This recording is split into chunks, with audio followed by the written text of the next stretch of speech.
कैसे हैं आप? उम्मीद करती हूँ आप बढ़िया और एकदम मज़े में होंगे, खुश होंगे और लाइफ को एंजॉय कर रहे होंगे। बिल्कुल जी, खुश रहिए, स्वस्थ रहिए, मस्त रहिए, यही जीवन जीने का आधार है। देखिए, जब हम खुश होते हैं तो कार्य भी निपुणता से करते हैं। तो चलिए, देर किस बात की, रहते हैं खुश और बढ़ते हैं अपने अध्याय की ओर। हम पढ़ने वाले हैं विसर्ग। विसर्ग क्या होता है? दो बिंदु आते हैं, उसे विसर्ग कहा जाता है। तो आइए कुछ चित्र देखकर शब्द पढ़ते हैं, जैसे न जमा म जमा ह। विसर्ग का उच्चारण कैसे होता है? ह। तो दो बिंदु लगाए, इसका मतलब ह का उच्चारण। शब्द बना नमः।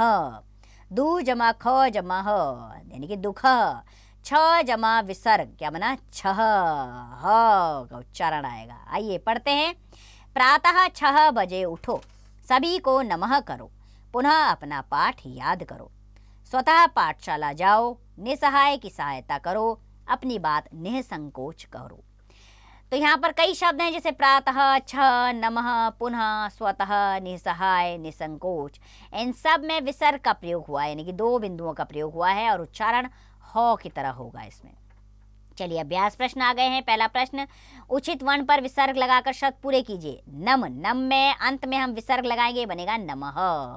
इसी प्रकार बाकी के भी वर्णों पर विसर्ग लगाइए और सही शब्द बनाइए। अगला प्रश्न आ गया, प्रश्नों के उत्तर लिखने हैं। पहला प्रश्न है, प्रातः कितने बजे उठना चाहिए?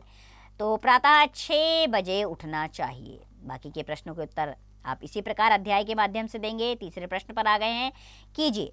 दिए गए शब्दों को पढ़िए और सुंदर सुंदर लिखिए। ठीक है, अब यहाँ पर आपने इनका उच्चारण करना है सही तरह से और 3-3 बार इन्हें लिखना है, जैसे संभवतः, दुःसाहस, निःसहाय, दुःशासन, अंततः। तो इनका इसी तरह उच्चारण करके इन्हें 3-3 बार लिखिए। ठीक है, इससे आपका लेखन भी अच्छा हो जाएगा और विसर्ग का उच्चारण किस प्रकार करना है ये भी आपको समझ में आ जाएगा। तो बस इसी के साथ खुश रहिए, स्वस्थ रहिए, मस्त रहिए और इसका अभ्यास करते रहिए।